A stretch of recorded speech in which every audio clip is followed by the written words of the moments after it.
Hello friends, good morning అండి. ఇప్పుడు చూస్తున్నారు కదా, ఈ బ్లౌజ్ అయితే కట్ చేశాను. ఎప్పుడైనా సరే మీరు లైనింగ్ క్లాత్ కట్ చేసిన తర్వాత ఒక్కసారి ఇలా ప్లాన్ వేసుకున్న తర్వాత మాత్రమే ఒరిజినల్ క్లాత్ కట్ చేయాలి. ఒక్కొక్కసారి ఏం జరుగుతుందంటే, కొత్త వారు ముఖ్యంగా వాళ్ళకి తెలీదు ఎలాగ అడ్జస్ట్ చేయాలి ఏంటనేది. అప్పుడు మీరు ఏం చేస్తారు, డైరెక్ట్ గా హ్యాండ్స్ కట్ చేసేయడమో లేదా బాడీ కట్ చేసేయడమో, లాస్ట్కి వచ్చేసరికి ఒరిజినల్ క్లాత్ అనేది తక్కువ అయిపోతుంది. అప్పుడు కస్టమర్ దగ్గర చాలా ఇబ్బంది పడాల్సి వస్తుంది, వాళ్ళకి సమాధానాలు చెప్పలేక. మీరు ఎప్పుడైనా సరే ఫస్ట్ ఇలా ప్లాన్ వేసుకున్న తర్వాతనే చూసుకోండి. అంతగా మీకు డౌట్ గా ఉంటే ఫస్ట్ పేపర్ కటింగ్ చేసుకోండి.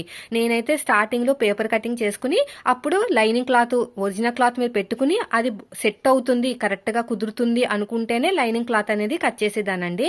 మీరు ఒక్కసారి ఇలాగా కట్ చేసుకుంటూ నేర్చుకున్నారంటే ఫ్యూచర్ లో ఇంకా మీకు పేపర్ తో పని లేకుండా మీకే అర్థమైపోతుంది అనమాట. నేను మాత్రం ఇంత ఎక్స్పీరియన్స్ ఉన్నా కూడా ఫస్ట్ ఇలా సెట్ చేసుకున్న తర్వాత మాత్రమే కట్ చేసుకుంటాను. సో మీకు ఈ వీడియో యూజ్ అయ్యింది అనుకుంటున్నాను. వీడియో నచ్చితే లైక్ చేయండి. Thank you.